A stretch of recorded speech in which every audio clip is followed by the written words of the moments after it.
antiplatelets, right? That big piece of the hematological system that we like to futz with, right?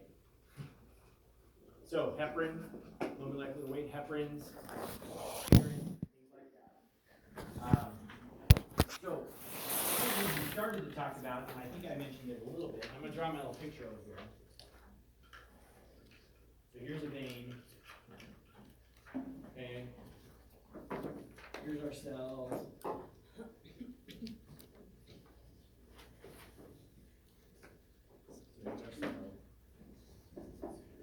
Okay, so when I touched on it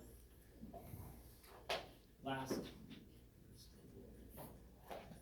you remember when we started talking about crystalloids and colloids? No? Yeah. So, tell me crystalloids. What types of fluids are crystalloids? Okay, yes. So we have isotonic. What do you say? Hyper. Hyper. Okay. Sorry, that's right in that stupid red thing. I could have picked a better spot. Right? Or hypertonic. Let's do that real quick.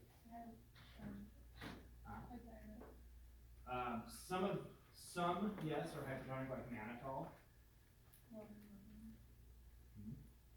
So if your isotonic is 0.9% NS, we'll use that. What's hypertonic? More than that, exactly. So 1%, 5%, 8%. Anything higher than that 0.9% NS is going to be hypertonic. Meaning you have more, we're going to use sodium chloride here because we're talking about that, we're talking about NS. That means you're going to have a higher concentration of sodium and chloride in there, right? Anything less than 0.9, so 0.45, 0.25, those you have a lot less concentration of sodium chloride. Okay. So those are the types of fluids that we're going to potentially give. So these, your isotonic, those are the ones you're going to give most of the time, right? You don't want things to happen in the body typically with fluid balance. So how do those impact the fluid balance? You guys know? What's happening at the capillary bed level? Lots of stuff is happening, right? What's one of the things that's happening? Huh? So it'd be refilling, not necessarily refilling, but there's lots, right? Arteries do what? Carry oxygenated blood, right, to the tissues. So at the capillary level, you're at the tissue level, right? You're kind of at the junction where lots of stuff happens. So you have oxygenated blood,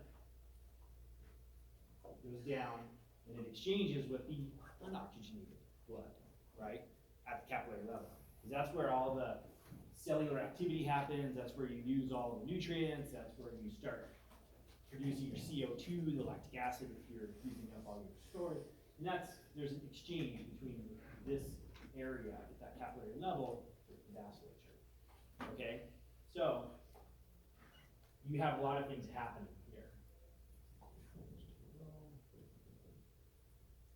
Okay, so when we're talking about isotonic, hypertonic, hypotonic solutions,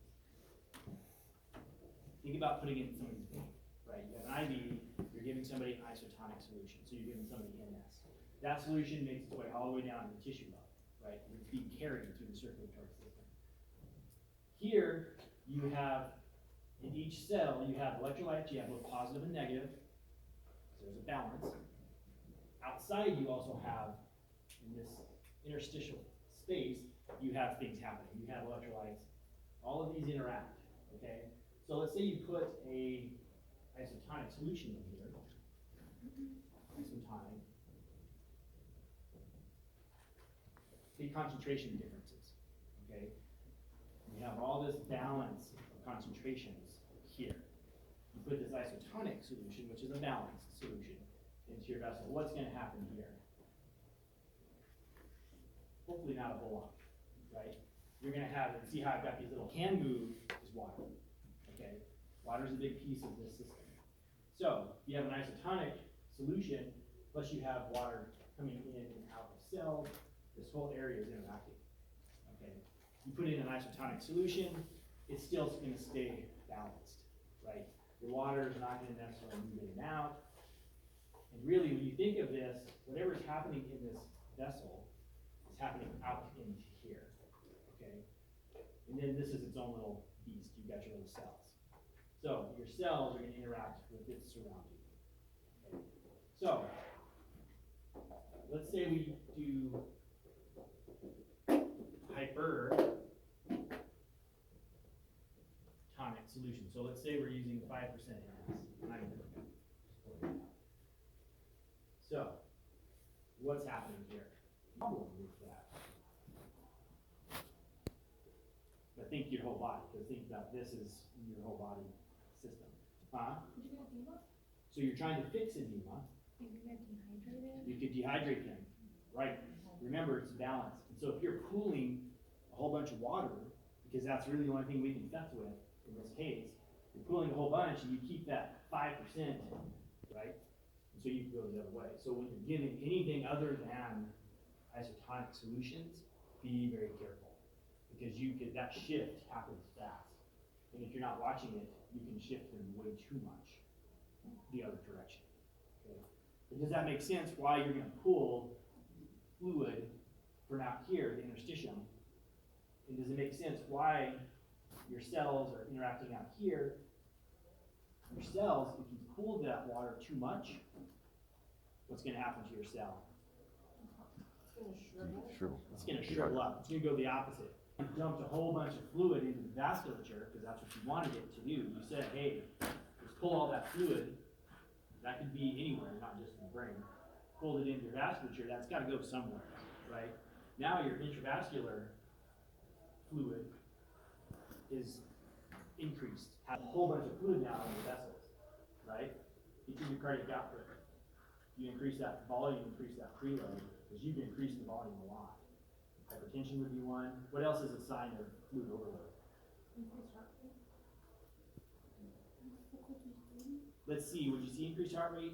Probably not, because you're trying to counteract all of the fluid here. I feel like I'm confused, because like dehydration is like fluid deficit, kind of tachycardia, and your so would be and then your pressure is low. That if it's the cell is shrunk down to where it's not really functioning, it's not going to work, right? It's not going to carry the oxygen like it's supposed to. So even though you're giving this in the vein, you are impacting cells as well. So that's kind of why